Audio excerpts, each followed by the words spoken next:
প্রিয় দর্শক, আসসালামু আলাইকুম রহমতুল্লাহি ওবরাকাতু। ফজরের পরে আমরা একটু হাঁটতে বের হয়েছি। তো এখানে কিছু আম গাছ দেখতে পাচ্ছেন। তো এই আম গাছ যে শুধুই আমাদের ফল দেয় এটা কিন্তু না, এটার পাতাও কিন্তু আমাদের জন্য অনেক উপকারী। কি উপকারী? লাইক দেখতে পাচ্ছেন এখানে কিন্তু পাতা আছে, যদিও এই পাতা উপকারী তেমন একটা না। এই পাতা থেকে আপনার যে একটা নতুন জালি পাতা বের হয়, ওই পাতা অনেক উপকারী। কার জন্য উপকারী?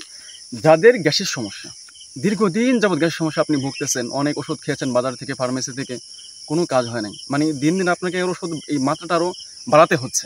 কিন্তু আপনার যে একটা পেটের সমস্যা, অনেকেরই বুট বুট শব্দ হয়, মানে বিভিন্ন যে গ্যাসের সমস্যা, অনেকেই বুকের সমস্যা হয়, পিঠের সমস্যা হয়, ঠিকমতো খাইতে পারেন না, হজমের সমস্যা হয়।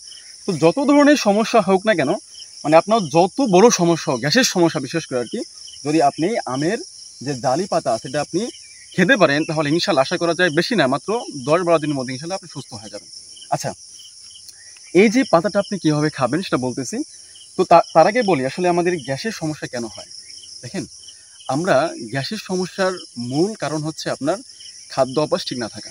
যদি আপনার খাদ্য অভ্যাস ঠিক না থাকে, লাইক ধরেন আপনি খাচ্ছেন বিভিন্ন ধরনের তেল জাতীয় তৈলাক্ত খাদ্য খাচ্ছেন, তো এই তৈলাক্ত খাদ্য খেলে কিন্তু আপনার পেটে সমস্যা হবে। দেখেন, আমাদের আজ থেকে আমাদের যারা পূর্বপুরুষ যারা আছেন আর কি, দাদা নানি বা যারা আছে এখন, তাদের কিন্তু কখনো গ্যাস সমস্যা হতো না।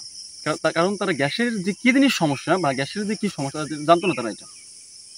সো এই গ্যাস সমস্যা কোত্থেকে আসছে? তেলের খাবার, বিভিন্ন ধরনের সোয়াবিন তেল, বিভিন্ন তেলের এই খাবার থেকে আস্তে আস্তে গ্যাস। যাই হোক, তো এইদিকে আমরা আসি ইনশাল্লাহ, যেটা বলছিলাম আর কি, এটা খেলে আপনি কিভাবে উপকারিতা পাবেন। সো এটা যে জালি পাতাগুলো হয়, যে আমের যে আপনার জালি যে পাতাগুলো হয়, এই জালি পাতা নেবেন একটা। ওকে, তো জালি একটা পাতা নিয়ে আপনি প্রতিদিন সকালে ফজরের পরে নামাজ পড়াটা অবশ্যই ভালো, সবার জন্যই, মুসলিমের জন্য নামাজ পড়বেন। তো ফজরের পরে আপনি কি করবেন, একটা পাতা ওটাকে আপনি গালে নেবেন, গালে ওটাকে চাবাইবেন। তো চাবাই ওটাকে আপনি খেয়ে ফেলবেন। আবার বলি আমি, ডেলি সকালে একটা পাতা নেবেন, একেবারে জালি পাতা যেটা আছে, এই যে পাতা, এটা কিন্তু না, একটা পাতা হয়, নতুন একটা পাতা হয় জালি পাতা। তো ওই জালি পাতা নেবেন একটা, বেশি না, জাস্ট একটা পাতা নেবেন।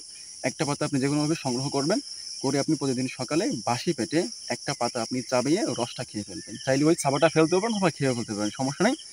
এই কাজটা যদি আপনি প্রতিদিন করতে পারেন, আশা করা যায় ইনশাল্লাহ আপনার পেটে যত বড় সমস্যা হোক ইনশাল্লাহ সুস্থ হয়ে যাবেন। আশা করি আপনারা উপকৃত হবেন। তো এই বলে ভিডিও শেষ করছি। আসসালামু আলাইকুম রহমতুল্লাহ।